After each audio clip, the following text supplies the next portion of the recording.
हां माई जी कते सुंदर होता है हम ओकरा जरे बियाह के बाद बहुत खुशी से रहबै भौजी आई सच कहै छी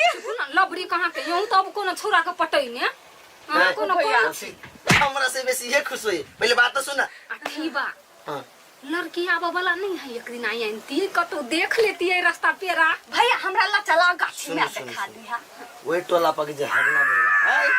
तेकर बेटी हंसा चिन्हियो बियाह से हगना ये छोटे छोटे बुढ़वा हत्ते कर बेटी हां ये बहुते दिन पहिने देखने छी अच्छा तो आज देख ले बाद में हम एकटा बात कहै छी हमरा ओके से बियाह करे के भैया से बात चलाओ फाइनल करो ओइ ला हकला टेंशन नहीं छी आइए जा छी फोन करे लागी आ सब बात कहि दै छी बस देखी तरह से पहले हमर बियाह तो वही ला त हम खुश छी तोर बियाह में हम बहुत नचबै आ तब पर बियाह कर कहली कि भौजी हम भैया कभी अभी ला बुझलिए चल सपना पे यहाँ पानी हमरा फेर दे जा छी उठ रे उठ ना उठियो क्या मारी भैया